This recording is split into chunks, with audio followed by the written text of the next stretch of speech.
africaine, trouver des moyens ensemble et le régler à l'africaine.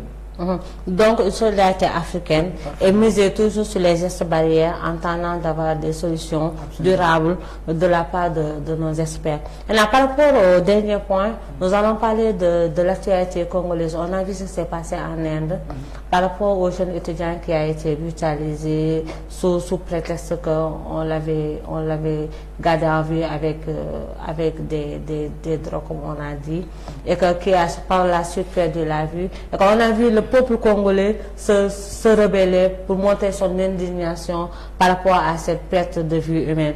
Et on a vu ce qui s'est passé jusqu'à arriver à des pillages des biens aînés. Ça a fait installer un climat d'insécurité par rapport à ceux qui résident là-bas, qui sont des Indiens. Et ça a pris des proportions vraiment graves. On a vu la violence que ça a suscité pendant tous ces jours-là. Et en tant que jeune africain, jeune sénégalais de surcroît, jeune africain, que pensez-vous, ou bien qu'est-ce qui pourrait susciter les jeunes Congolais à se comporter par rapport à cet état de fait de leur concitoyen qui a perdu la vie dans des circonstances douteuses? À ce niveau, je crois que la première analyse à faire, c'est de situer la responsabilité ou bien le niveau de la conscientisation de façon collective de tous les jeunes Africains. Je dirais que l'avènement du Congo est juste un aboutissement de la pensée unique que la jeunesse africaine a actuellement. Tout ce qui se passe au Donc Congo, ça reflète l'état d'esprit de la jeunesse africaine actuelle. c'est absolument vrai. Ça reflète tout simplement l'état d'esprit et le niveau d'indignation de la jeunesse africaine par rapport à l'Occident. Les Tchadiens, les Centrafricains avaient pris un Français qui transportait des armes. Un mercenaire français. Il n'a pas été traité comme tel. Les Centrafricains ne l'ont pas traité comme tel. Le frontière du Burkina, il y avait des Français, donc je le dis et je l'assume, des Français qui ont été tués parce qu'ils étaient en train de former les djihadistes. Par ailleurs, le rapport, ça nous interpelle tout simplement, ça interpelle le rapport que nous avons avec les représentants des autres pays en Afrique. Les Chinois sont partout au Sénégal et précisément dans mon village à Sanguil. Personne ne les traite pas comme ça. Et pourtant, ils font travailler les gens. Ils ne respectent pas le code du travail, les horaires, les heures de travail. Ils ne payent pas les gens. Ils ne respectent aucunement les principes du rapport entre l'employé et l'employeur. Et pourtant, le niveau d'indignation de nos populations n'est pas la même. Actuellement, l'Afrique est à un niveau où les populations pensent à la réciprocité de tout ce qui se fait. Les Maliens pensent qu'il est temps que les peuples maliens s'attaquent aux intérêts français. Les jeunes Sénégalais l'avaient fait récemment, s'attaquer les intérêts de la France parce qu'ils pensent que la France est derrière tout. Donc je pense que la politique de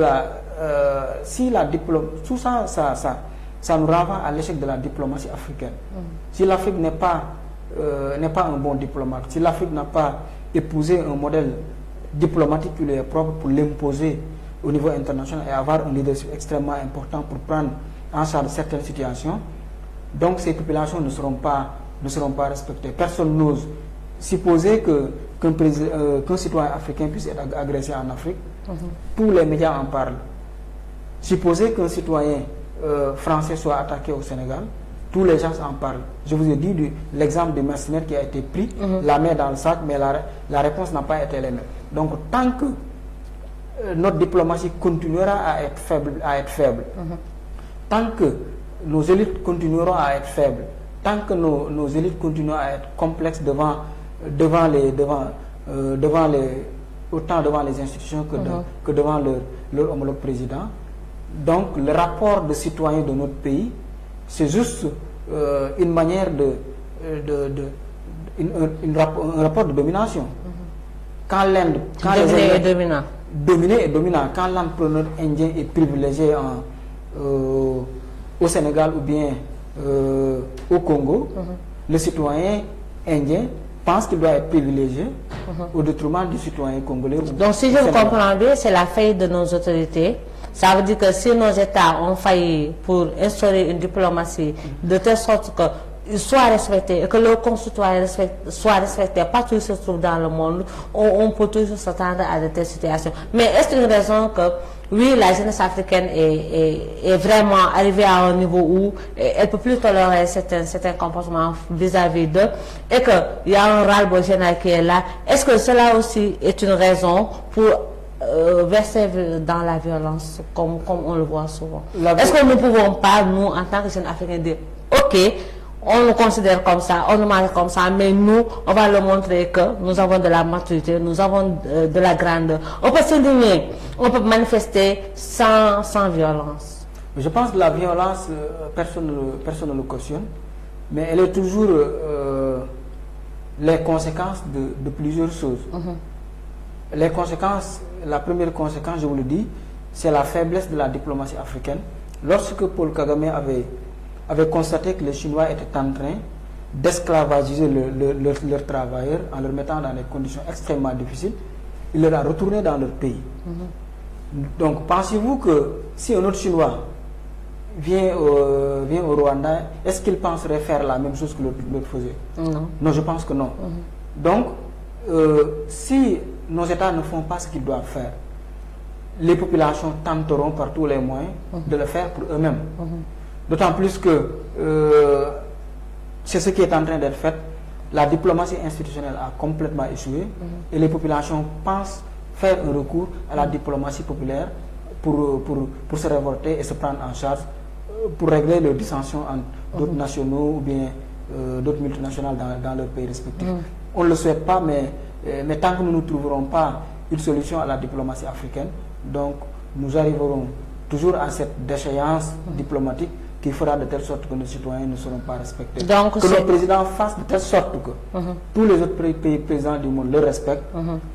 Et s'ils le font, les citoyens du monde respecteront les citoyens sénégalais. Donc la responsabilité revient aux dirigeants africains d'imposer leur leadership et leur diplomatie pour qu'ils soient plus respectés et que leurs concitoyens soient respectés partout dans le monde. Même si on les reproche des faits, ils doivent être respectés. Il y a un minimum de comportement vis-à-vis de.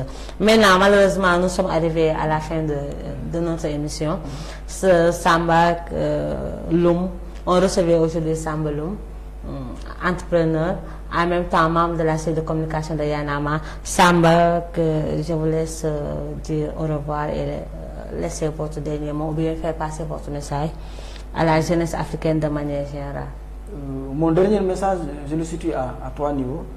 La première chose est d'encourager tous ces jeunes Africains qui commencent à penser que l'unité africaine des peuples est la meilleure solution pour qu'on puisse imposer l'unité africaine au niveau institutionnel. Il faut que tous les mouvements citoyens d'Afrique s'organisent pour en faire un lobby capable d'orienter la vision de nos chefs d'État, capable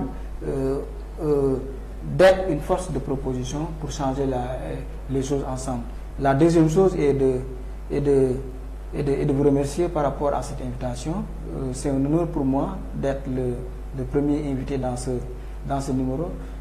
Je l'étais il y a quelques mois dans une autre. J'espère que je suis votre porte-bonheur. J'espère. Je lance la troisième chose est de lancer un appel solennel à tous les Africains à s'investir dans des actions citoyennes comme vous êtes en train de faire, des actions qui consistent à poser le débat africain, à proposer des solutions à travers votre émission qui s'appelle Heure d'Afrique. Je pense que s'il y a une émission qui mérite beaucoup plus de sponsors, donc c'est ce genre d'émission et que les panafricanistes doivent penser que la lutte n'est pas simplement le fait de s'indigner et de crier, mais de penser à soutenir les bonnes actions à travers un actionnariat populaire pour soutenir tous ceux qui pensent africains. Et l'Afrique unie, nous vaincrons. Merci Samba, très, très important. Et merci pour la disponibilité. Merci aussi pour l'esprit et cette ouverture d'esprit que vous avez tout le temps de partager par rapport à ces différents points. Et merci pour cet appel de dire à la jeunesse africaine, il faut y aller, l'engagement citoyen, que chaque Africain, jeune, vieux, petite enfance, qu'on nous inculque que nous avons une mission envers notre patrie, que nous avons une responsabilité, que chacun est appelé à y contribuer pour qu'on y arrive à cette Afrique dont nous rêvons, à cette Afrique dont nous avons tellement espéré avoir, que c'est le moment. Et je dis que c'est l'heure de l'Afrique. Qu'on le sache ou pas, c'est le moment déterminant. Qu'on le sache ou pas, c'est le moment d'y aller. Maintenant, il faut une convergence des forces, il faut une convergence des idées et une mutualisation des expériences et des énergies pour y arriver. Parce que solo, on n'y arrivera pas. Il faut qu'on conjugue nos énergies et qu'on sache que c'est pas aux autres de venir construire notre patrie, c'est pas aux autres de venir construire l'Afrique, c'est à nous, Africains, de construire l'Afrique. Et sur ce, je vous remercie, chers spectateurs.